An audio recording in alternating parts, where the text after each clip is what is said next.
عبداللہ صدف کے گھر پہنچتا ہے۔ صدف اسے خوش آمدید کہنے کے لیے کھڑی ہو جاتی ہے۔ دوستو، جب بلال عبداللہ اور صدف کی نظریں ملتی ہیں تو یہ منظر دیکھنے کے قابل ہوتا ہے۔ صدف بلال عبداللہ کو گھر کے اندر آنے کا کہتی ہے۔ دوستو، پہلے صدف بلال عبداللہ کو سر کہہ کر بلایا کرتی تھی، لیکن اپنی طلاق کے بعد وہ اسے نام سے پکارنے لگی۔ پھر بلال عبداللہ صدف کی والدہ کو سلام کرتا ہے اور اس کے بعد صدف بلال کو اپنے کمرے میں بلاتی ہے۔ صدف بلال عبداللہ سے کہتی ہے، مجھے نہیں معلوم آپ میرے بارے میں کیا سوچ رہے ہیں، لیکن میں آپ کو بتانا چاہتی ہوں میرا مار سے شادی کرنے کا فیصلہ بالکل غلط تھا۔ بلال عبداللہ کہتا ہے، تو پھر تمہیں اس پر پچھتاوا ہو رہا ہوگا۔ صدف کہتی ہے، مجھے واقعی پچھتاوا ہو رہا ہے اور اس بات کا بھی افسوس ہے کہ میں نے آپ جیسے شریف انسان پر شک کیا۔ بلال عبداللہ کہتا ہے، کیسا شک؟ صدف کہتی ہے، دراصل بات یہ ہے، جب آپ کا رشتہ آیا تو میں نے آپ کے بارے میں یہ خیال کیا تھا کہ آپ کے لڑکیوں کے ساتھ تعلقات ہیں اور آپ انہیں دھوکہ دیتے ہیں۔ مجھے ڈر تھا آپ میرے ساتھ بھی وہی سلوک کریں گے جو آپ کے والد نے آپ کی والدہ کے ساتھ کیا۔ پھر بلال عبداللہ کہتا ہے، تو اس لیے تم نے عمار سے شادی کرنے کا فیصلہ کیا۔ مجھے اس پر بہت شرمندگی ہے بلال، کہ آپ مجھے معاف کریں گے۔ بلال عبداللہ کہتا ہے، صدف، مجھے تم سے ایسی توقع نہیں تھی۔ تم نے میرے خاندان کی حیثیت کا خیال نہیں کیا، بلکہ صرف میری ظاہری حالات دیکھ کر فیصلہ کیا اور میرے اندر کے جذبات کو نہیں دیکھا۔ دوستو، یہ کہہ کر بلال عبداللہ وہاں سے چلا جاتا ہے اور صدف اپنے اعمال پر رونے لگتی ہے۔ اگلے دن دوستو بلال عبداللہ عمار کی کلاس لیتا ہے اور کہتا ہے، مجھے تمہارے عمل پر حیرت ہے کہ تم نے صدف جیسی لڑکی کو طلاق دے دی۔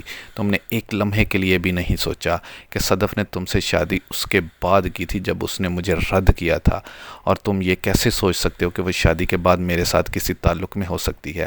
عمار کہتا ہے، سر، ایسی کوئی بات نہیں تھی، میں تو بس تانیہ کے اثر میں آ گیا تھا۔ بلال عبداللہ کہتا ہے، اگر تم کسی کے اثر میں آ گئے تھے تو صدف کے لیے تمہاری محبت کہاں گئی تھی؟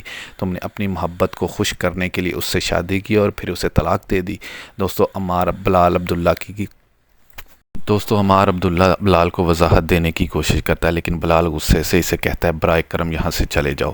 پھر بلال عبداللہ کو کال آتی ہے اور بتایا جاتا ہے کہ زاویہ اصرار کر رہی ہے کہ آپ آج رات کا کھانا ہمارے ساتھ کھائیں۔ دوستو، بلال عبداللہ کو پتہ چل جاتا ہے کہ صدف دراصل اس سے زاویہ کے بہانے کھانے پر بلانا چاہتی ہے، لیکن بلال عبداللہ کہتا ہے وہ ضرور آئے گا۔ دوستو، بلال عبداللہ صدف کے گھر کھانے کے لیے پہنچتا ہے۔ کھانے کے بعد بلال عبداللہ صدف سے کہتا ہے، مجھے تم سے ایک اہم بات کرنی ہے۔ صدف کہتی ہے، تو بتائیں۔ دوستو، بلال عبداللہ اپنی جیب سے پھولوں کا ہار نکال کر صدف کے ہاتھ میں رکھ دیتا ہے۔ دوستو، پھر عمار اچانک آ جاتا ہے اور بلال عبداللہ اور صدف کو ایک ساتھ دیکھ کر حیران رہ جاتا ہے۔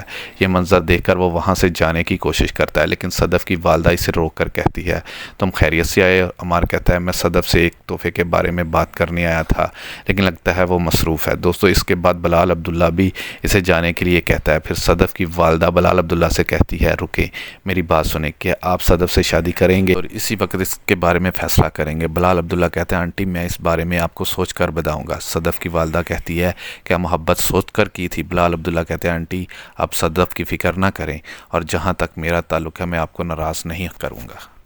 دوستو، اگر آپ کو یہ ویڈیو پسند آئی ہو تو ہماری محنت کو سہراتے ہوئے ویڈیو کو لائک کریں، اپنی قیمتی رائے کمنٹ میں دیں، اور مزید دلچسپ ویڈیو کے لیے ہمارے چینل کو سبسکرائب کرنا مت بھولیں۔ آپ کا ساتھ ہمارے لیے بہت اہم ہے۔